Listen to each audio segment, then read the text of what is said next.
Basically, my acne got so bad that finally they were like, it's time. It's time for the nuke on your face. Oh. They made tretinoin. Was that worth having clear skin?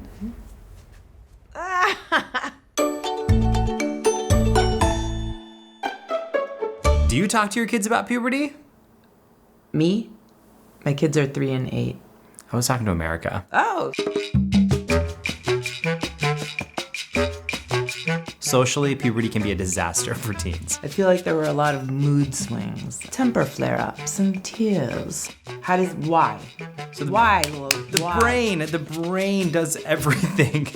I don't have all the answers, but you have so many though. Here's what we do know. We know that the brain is gonna really grow in volume during puberty. Really? With girls' brains growing slightly before guys' brains, which may be coinciding with the timing of puberty between girls and boys. I mean, the brain is a target for sex steroids. And so you know that all these are gonna be ramped up during puberty, and this is gonna cause the maturation of different parts of the brain. In fact, the area involved in impulse control matures later than the rest of the brain, which can lead to behaviors that appear, you guessed it, more impulsive. And all of this may relate to some of the changes in mood, tempers, anxiety, stress, all the things that come with the teen pubertal brain. Pubertal. That sounds like an 80s video game.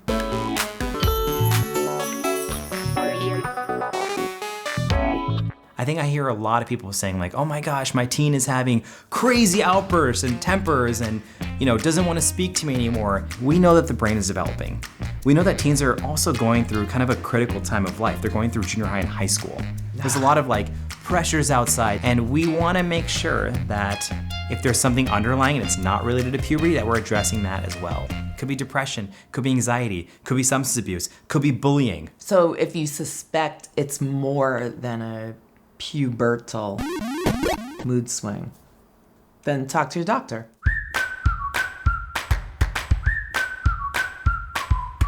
Teens really need sleep.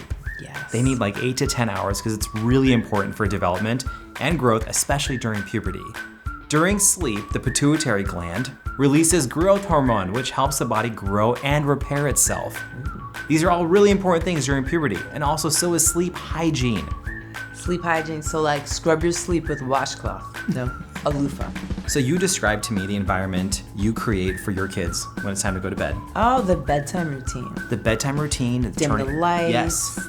Get on the jammies, soothing music, soothing story. That's sleep hygiene? You take that and you translate that to teen world. Okay. So same thing with the routine bedtime and dimming down the lights. Jammies on. Jammies. Book. If your teen will let you read them a book. Teens, but no tablets, screens, computers, phones, all of that. Don't be doctor. Be realistic. How long before bed should we put our teens' electronics away? I ask for 1 hour. 1 hour, okay. Thanks for working with us.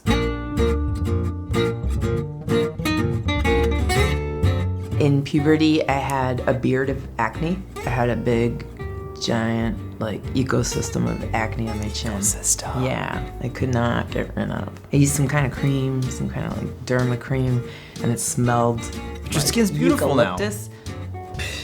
Thank you. My therapist says say thank you. Why does it happen? Why all of a sudden what's trying to get out? So childhood? Is your childhood trying to jump out of your face? Is that what it is? So we all have sebaceous glands in our skin. These produce something called sebum. Sebum. Is that ocean butt? Sebum. Sebum is a natural oil, which usually coats, moisturizes, and protects our lovely skin. Now, during puberty, those hormones are gonna come and they're gonna plump up all the sebaceous gland, creating more sebum, which can then go and get clogged in your skin.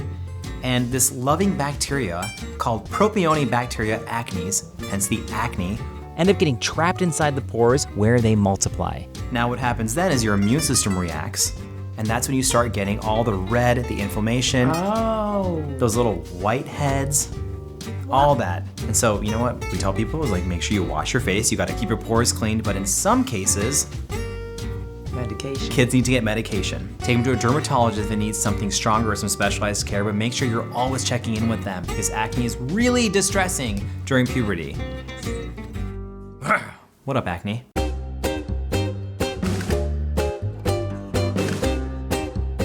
What about the birds and the bees? And the flowers and the trees. That's always a conversation parents look forward to, right? I can't wait. But jokes aside, it should happen. It has to happen. Decide when it's best to talk to your teen about sex and everything that comes with it. Can I rephrase that? Please do. Find a way to inform your teen.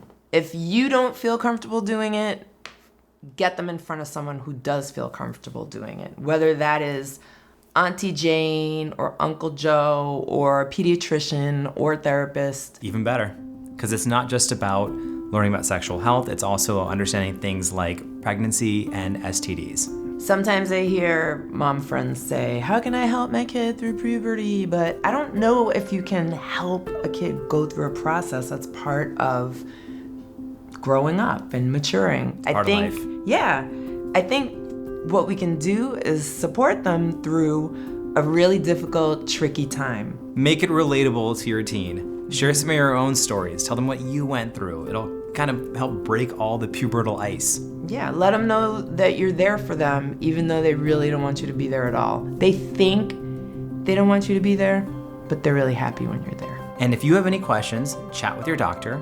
The vast majority of times, the puberty questions, all the things related to hormones, can easily be answered by your healthcare professional. Be empathetic, really listen to your child, and let them know that they can come to you and talk to you about anything. Like, just really create trust. I tell my high school athletes, I say sleep will make you better on the football field or basketball field or in the swimming pool, wherever. He said Give me 1 basketball hour. field. Basketball court. That's what I meant. I got excited. Also, who's to say you can't play basketball on a field? You can. You definitely can. Somewhere out there, somebody's watching this who plays basketball on a field and they're like, I'm not watching the show anymore. Yeah.